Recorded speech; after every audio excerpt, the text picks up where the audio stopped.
e você ter na sua vida uma marca maravilhosa, a marca do que Deus quer trazer à existência. E Ele quer colocar em você sempre uma palavra. Nós estamos aqui então, na Hora do Mestre, falando esta semana e as próximas semanas sobre pedras sacerdotais. Falamos então ontem do que seriam as pedras do sacerdote, o que seriam as pedras da Jerusalém celestial, o que seria a posição das tribos no acampamento, e o que seria o próprio nome de Deus, o tetragrama no espírito, alma e corpo, todos os 12, marca de 12 importante, marca de você entender como esses 12 vão trazer à sua vida aquilo que é necessário, aquilo que Deus desejou que você vivesse e realizasse. O que é a marca dessas pedras sacerdotais? É a marca então de Urim e Tumim. Urim e Tumim são duas palavras em hebraico.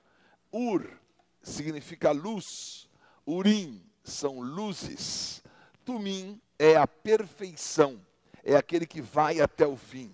Então, Urim e Tumim eram as duas pedras que estavam no portal do sacerdote, estavam junto com o peitoral, e o Senhor colocou essa marca importante. Vamos ler esse versículo aqui, que eu acabei não lendo o versículo, está lá em Êxodo, capítulo 28, versículo 30, mostrando aquilo. Também porás no peitoral do juízo. Então havia o peitoral com as 12 pedras, mas aquilo que eu falei, os 12 nunca é 12, as 12 tribos são 14, depois aquilo que são as pedras também não são 12, Deus está colocando mistério na marca dos 12. Porque o 12 é aquilo que completa, é aquilo que Ele realiza, é aquilo que Ele faz, é aquilo que Ele traz à existência para ser algo completo. Olha, muitas coisas não vão ser completas porque você não quer, porque você tem a sua intransigência, porque você tem a sua guerrinha particular, porque você tem o seu limite. E nós estamos numa semana de você buscar o novo e o vivo, ir além do véu. Com essa pessoa, não. Nesse lugar eu não faço. Dessa maneira eu não quero. As pessoas impõem modo, as pessoas impõem ambientes, as pessoas impõem relacionamentos. E o Espírito, ele quer se mover com liberdade. O Espírito tem liberdade para dizer, vai ser nesse lugar. O Espírito tem liberdade de dizer, vai ser com essa pessoa. Ananias não queria orar por Paulo. Paulo tinha uma fama, não era fama, era realidade. Ele tinha matado muita gente. O Espírito fala, Ananias, vai lá e ora por Paulo. Amém, Senhor, estamos orando por ele tanto tempo. Posso levar 2 espadas? Vou levar o quê? Não, você vai orar para que ele recupere a visão. Você está brincando, ele vai me enxergar? Ele vai me agarrar, vai subir para mim? Não, ele está convertido. Ah, mas será? Eu vou lá, eu vou orar por ele, jogo uma daguinha em cima dele, já mato ele ali, já deixo ali. Vamos fazer celebração, porque Paulo foi morto, porque é aquele que perseguia, aquele que assolava. Mas Deus tem luz, assim como teve uma luz em Paulo. Deus tem luz em trevas que você não imagina. Deus tem luz em ambientes que você não sabe como que Ele vai fazer, e aquilo que Ele vai fazer, e da maneira como Ele quer fazer. Mas essa luz está preparada para atingir você. Essa luz está preparada para colocar sobre a sua vida vitória. E Deus tem luz. Como é bom saber que a luz do Senhor está sobre a sua vida e que nessa luz Ele vai providenciar resultados que você não imagina. Então, o que é o significado dessas luzes, que é o Urim? Eu gosto muito dessa palavra em hebraico, porque luz, no singular, é a palavra Haor. Haor, em hebraico, é a luz. O hebraico, ele não costuma usar as palavras sem realmente o artigo, né? Sempre não é luz só, é a luz. Haor. Viu Deus que a luz era boa. Então, a luz, Haor, em hebraico, ele é o oposto do verbo ver, que é o verbo roé, roá. Então, roá, eu coloquei na transliteração para você entender o que é um contrário do outro, né? Um palíndromo. Haor, H-A-O-R. Roá, R-O-A-H. Ou seja, de um lado eu leio luz, Do outro lado eu tenho o verbo ver. E por que luz e o verbo ver, eles estão conectados e ligados dessa maneira? Porque tudo aquilo que você vê é luz. Eu não posso ver alguma coisa se não houver luz. Não existe luz nos seus olhos. Existe luz nos ambientes. A luz do teu olho é uma luz de reflexo. Você recebe essa luz.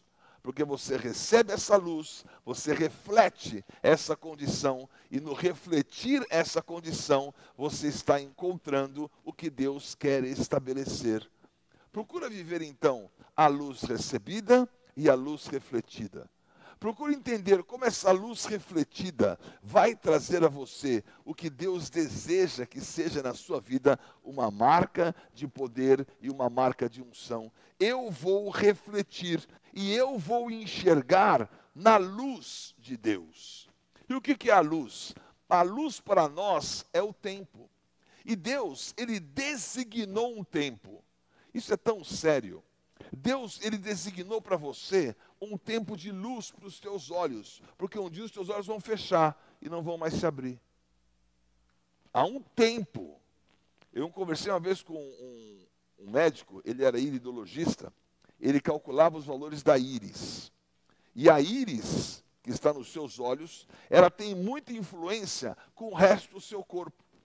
Então se trata na iridologia, uma ciência médica, se trata na iridologia muitas enfermidades do corpo que são diagnosticadas através do estudo dos olhos.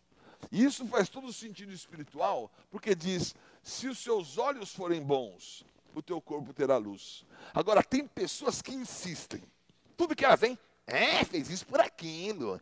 Fez isso por aquilo outro. Tá fazendo isso? Esse golpe é velho. Tá fazendo isso aqui? Isso aqui eu manjo. Tá fazendo isso aqui é sempre assim. Meu Deus. Até quando você vai olhar as coisas desse jeito e não enxergar o testemunho que Deus quer que você produza? Então, infelizmente, há um tempo. E de repente, fecha os olhos. Não deu mais tempo. Deus, Ele que sabe o que Ele vai obter na existência de cada um, através dos atos que cada um está executando na realidade, a favor ou contra da luz que receberam. Por isso Ele diz, se a luz que em ti há são trevas, como que a luz vai se tornar em trevas? Porque você está usando aquela luz para os seus próprios objetivos. Você não está usando aquela luz para produzir o testemunho a Deus. É amargura do coração, é dor no coração, é mágoa no coração, é dificuldade de entender. São situações complexas que vão impedir que a tua vida possa produzir o que Deus quer. Mas, olha só, há uma luz que percorre constantemente. E essa luz é a luz marcada na sucessão. Então, Moisés e Arão, eles foram sucedidos por quem? Por Josué e por Eleazar, que é o filho de Arão. E eles foram confirmados nessa direção de Urim, nessa direção da luz. A luz está passando e Deus está dizendo, na cronologia dele, não na nossa. Para nós, a luz é uma cronologia de dias, semanas, meses e anos. Para ele, a luz é uma outra história. Ele está vendo o mundo de uma outra perspectiva. Então o Senhor disse a Moisés, toma Josué, filho de Num, homem em que há o Espírito. Então a pessoa fala assim, o Espírito está nesse, naquele. O Espírito está a quem Deus concedeu. Ele concedeu aos reis, futuramente, concedeu aos sacerdotes, concedeu aos profetas. Aqui existe um espírito de sucessão. Mas alguém que tem o espírito de sucessão, já tem um espírito para receber essa sucessão. Infelizmente, a sucessão não estava marcada pela escolha de Moisés. E não estava no filho de Moisés. Onde estava? Estava em Josué. Nele há o espírito. Impõe-lhe as mãos, que é a transferência. Apresenta-o perante Eleazar, o sacerdote, e perante a congregação, e dá-lhe à vista dele as tuas ordens. põe sobre ele da tua autoridade, para que lhe obedeça a toda a congregação dos filhos de Israel. Apresentar-se-á perante Eleazar, o sacerdote, o qual por ele consultará segundo o juízo do Urim, perante o Senhor segundo a sua palavra, e sairão segundo a sua palavra, entrarão ele e todos os filhos de Israel com ele e toda a congregação.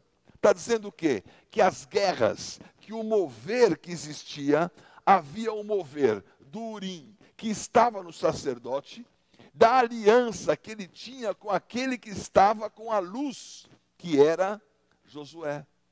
Deus coloca a luz numa aliança, na aliança que está naquele que Deus escolheu para liderar. Deus escolheu Josué. Há uma escolha de Deus que você pode gostar ou pode não gostar. Há uma imposição da hierarquia, imposição familiar, imposição do seu gosto, imposição da sua situação. Deus, ele está frustrando essa imposição. Os pais gostariam que os seus filhos o acompanhassem, mas se ele não gerar os filhos espiritualmente, não vai acontecer nada. Porque o inimigo, ele vai impedir que isso aconteça dentro do propósito de Deus. O que nós precisamos de luz, sucessão de luz, sucessão e continuidade. Porque o Senhor tem uma palavra, e a palavra do povo era: levanta esse acampamento, levanta esse tabernáculo, leva para essa direção, vai para aquela outra direção. E dessa forma, então, a luz do Senhor ia sendo desenvolvida. Agora, veja só o que aconteceu com Saul. Saul, ele foi um rei rejeitado. E ele ficou aflito, porque ele ia para a guerra, e ele queria consultar, saber o que ia acontecer. Mas no fim ele já sabia, porque Deus não respondia mais para ele. Deus o havia rejeitado. E olha que situação triste. Consultou Saul ao Senhor, porém, o Senhor não lhe respondeu, nem por sonhos, nem por Urim, nem por profetas. Porque aquela seria a última batalha que Saul iria, e naquela batalha ele iria morrer. Acabou o tempo de luz dele, acabou o tempo de desprezo, porque ele recebeu luz e ele desprezou a luz. Mas agora ele teria na vida dele uma outra situação, porque ele vai consultar o feiticeiro. E ele vai desprezar aquilo que é do Senhor. Se Deus não respondeu, a pessoa vai na feitiçaria. Como hoje também, né? Eu vou na igreja que eu quero ouvir a resposta. Olha, eu fui lá, Deus respondeu. Deus respondeu ou falou aquilo que você queria ouvir? Ou apenas está dando a você uma palavra que lhe é agradável e confiável para você se sentir mais importante do que o outro? Olha, em relação ao outro, só existe um mandamento: ame. Esse é o mandamento em relação ao outro. Agora, a pessoa odeia, a pessoa guerreia, a pessoa se compara. E tudo isso não é espírito. Aliás, é alma ou espírito maligno. Deus, ele deseja a luz na tua vida. Se ele falou amai-vos uns aos outros, é porque ele tem uma posição tão perfeita no ciclo, para que você possa vencer todas essas oposições. E Davi, ele foi um rei escolhido. E ele passou por uma aflição muito grande. E na aflição, o que aconteceu? Na aflição, ele reverteu aquela situação. O que ele fez? Ele também consultou as pedras. Disse Davi a Abiatar, o sacerdote, filho de Aimeleque: traze-me a estola sacerdotal. E Abiatar a trouxe a Davi. Davi estava no momento de Ziclag, onde ele tinha perdido tudo. Era uma aflição. A questão não é a aflição. A aflição vai vir sobre todos. A questão é: o que eu vou fazer no tempo da aflição? Como que eu vou me comportar quando a aflição vier? E infelizmente a resposta maior da alma: sabe de uma coisa? Eu vou acabar com tudo isso. O inimigo quer toda hora esse destempero, toda hora. Ele está acostumado em obter esse resultado. Assim ele destrói ministérios, assim ele destrói famílias, assim ele destrói relacionamentos. E se você permanece nesse nível de alma, alimenta o nível de alma, você está semeando uma destruição. Porque você está lutando contra alguém que tem muita experiência em colocar opressão, tirar opressão, em colocar dificuldade, em colocar... Na alma é o domínio do inimigo. E ele quer manipular sentimentos, ele quer manipular sensações, ele quer manipular condições, ele quer colocar dificuldades para que não exista resultados. Agora, você vai ser um sacerdote que vai buscar a luz do Senhor. Existe luz na sucessão, existe luz na aflição e existe luz como continuidade de aceitação. Então, Deus tem uma sucessão, Deus tem uma intervenção na aflição e Deus tem a aceitação. Deus não aceita qualquer coisa, mas Ele aceita aquele que se coloca diante dEle na condição que Ele pede. E aquilo que Ele pede é possível. Ele pede luz da tua vida. Ele diz, eu quero te guiar nessa luz. Ele diz, eu quero te guiar nessa disposição. Eu quero te guiar nessa unção. Eu quero te guiar nessa vitória. Eu quero te guiar naquilo que eu coloquei para você viver. Eu quero te guiar para que você possa viver 100% a marca daquilo que eu desejei. Eu quero te guiar além desse véu. Eu quero te guiar por esse novo e vivo caminho. Eu quero te guiar por todas as coisas que o Senhor desejou que você vivesse. E quando você entende que essa direção vai estar sobre a tua vida, o que vai acontecer? Olha só, nos tempos de Neemias. Neemias, na cronologia, é a última história que existe. E nessa história de Neemias, os sacerdotes, que foram considerados imundos das suas alianças, aguardaram para que alguém que fosse chamado com a marca do Urim, com a marca da luz, pudesse ser um sacerdote sobre o povo. Essa é uma das últimas nomenclaturas, uma das últimas aparições e referências de Urim. Porque depois de Neemias, vem 400 anos de período interbíblico, de silêncio, e logo depois vem Jesus e vem o Império Romano, que entrou já no ano 62 a.C., sucedendo o Império Grego, que pegou lá no ano 333, logo depois que começou esse silêncio, que o povo de Israel estava ali reconstruindo os muros e o templo. E ele fala assim, dos sacerdotes filhos de Abaías, filho de Cós, filho de Barzilai, o qual se casou com uma das filhas de Barzilai, o Gileadita, e que foi chamado pelo nome dele. Procuraram o seu registro nos livros genealógicos, porém não acharam, pelo que foram tidos por imundos para o sacerdócio. O governador lhe disse que não comessem das coisas sagradas até que se levantasse um sacerdote com Urim e com Tumim. Olha que coisa interessante. Neemias, ele foi um daqueles que foi uma pessoa que buscou 100% o que Deus desejava. Ele desejou que Deus o levantasse para que essa condição de luz fosse preservada, para que o testemunho fosse preservado. E há um testemunho que Ele está preservando em cada um de nós. Há um testemunho que Ele quer que você viva. Esse testemunho, olha, voltaram do exílio. Quem vai ser o sacerdote? Esse aqui. Encontraram nos registros. Esse não tinha nomeação para sacerdote. Ou ele se casou com a outra que não era para casar, ou ele fez uma aliança que não era para fazer. E aí, Neemias, que não queria mistura. Deus não quer mistura.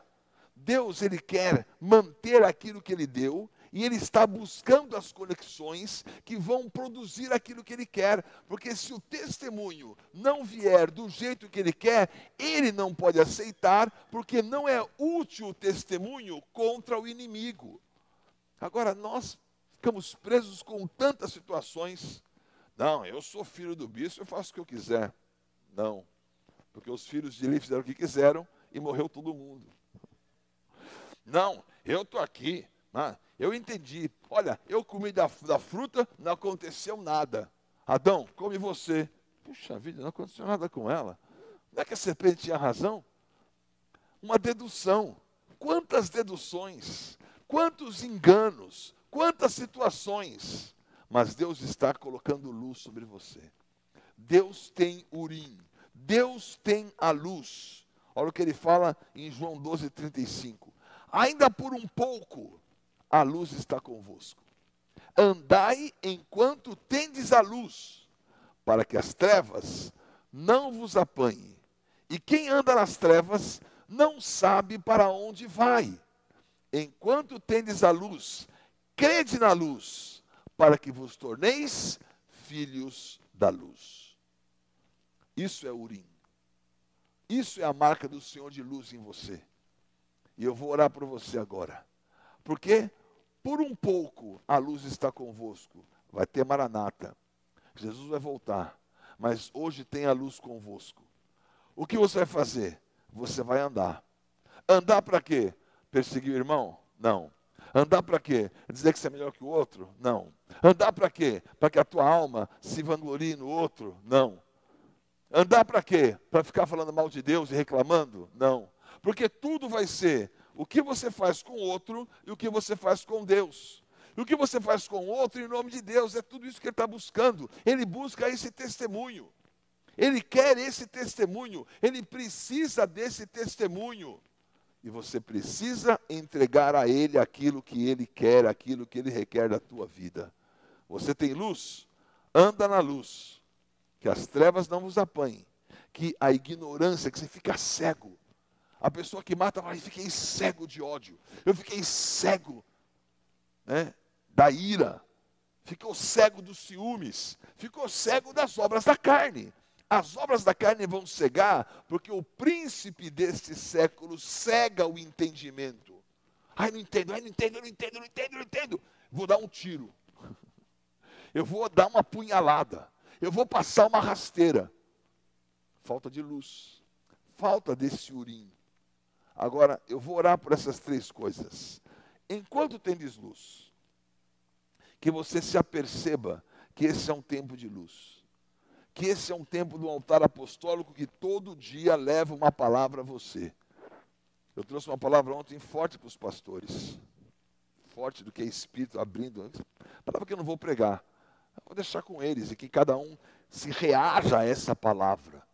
Porque enquanto tendes luz, há um período em que existe luz, que existe palavra, que existe revelação.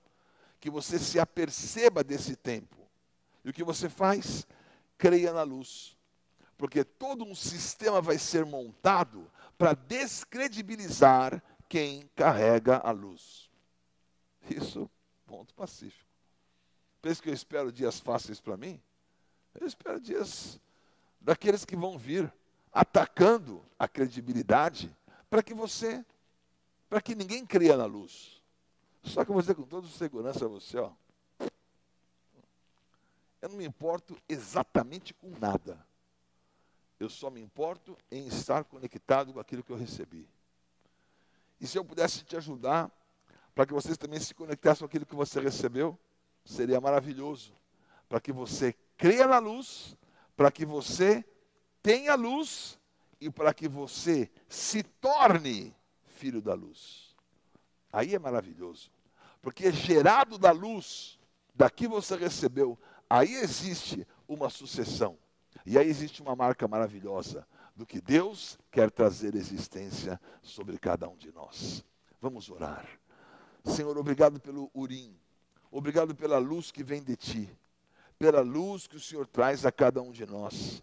Pela luz que o Senhor coloca pelo Teu Espírito. Pela luz que vai nos dar o próximo passo. Pela luz que vai nos dizer o que o Senhor tem preparado para cada um de nós.